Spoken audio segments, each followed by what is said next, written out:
মা বাবার ভূমিকা নিয়ে কি বলেছেন মিথিলা?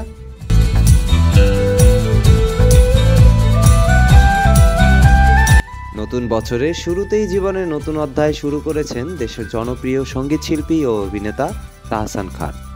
মেকওভার শিল্পী রোজা আহমেদকে বিয়ে করেছেন তিনি।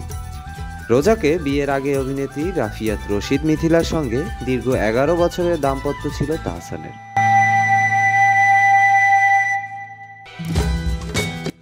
2017 সালে তাদের সেই সংসারে বিচ্ছেদ ঘটে।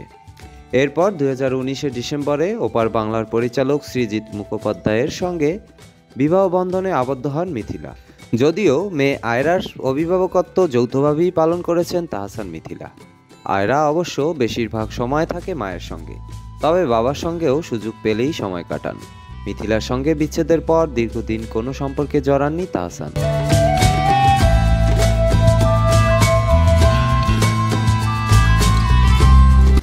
তবে 2025 সালের শুরুতেই নিজের জীবনের দ্বিতীয় ইনিংস শুরুর খবর প্রকাশ্যে আনেন।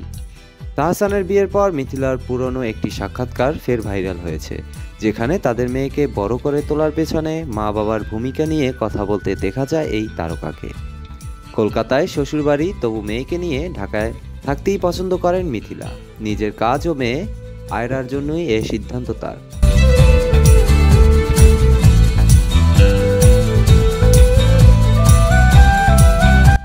অভিনেত্রী বলেন, আফ্রিকায় একটা কথা আছে, একটা বাচ্চাকে বড় করতে পুরো গ্রামের প্রয়োজন। এটাই সত্যি। আমি বলতে চাইছি, বাচ্চা মানুষ করার ক্ষেত্রে ঠাকুরদা, ঠাকুমা, শাশুড়ি, বন্ধু সকলকে দরকার। আমার ঢাকায় চলে যাওয়ার এটাই মূল কারণ ছিল, মেয়েকে পরিবারের সাহচর্য দেওয়া।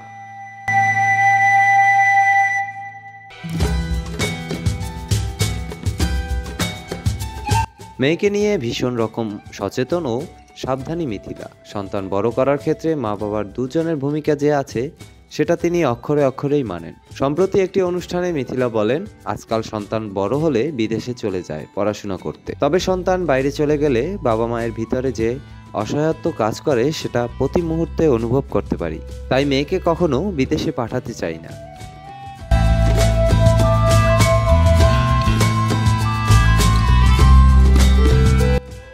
মিথিলা বারবার বলেছেন, বিচ্ছেদ হয়ে গেলেও তাহসানের সঙ্গে বন্ধুত্ব রয়েছে। অভিনেত্রী মনে করেন, সন্তান থাকলে তার স্বার্থ আগে দেখতে হবে, সন্তানের মানসিক স্বাস্থ্য সর্বাগ্রে।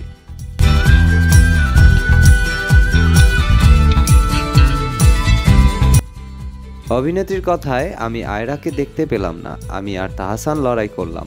এই ইগোর যুদ্ধে তো বাচ্চার ক্ষতি হবে, তাই তাহসানের সঙ্গে এখনো আমার বন্ধুত্ব রয়েছে। আমাদের প্রায়শই কথা হয় মেয়েকে নিয়ে।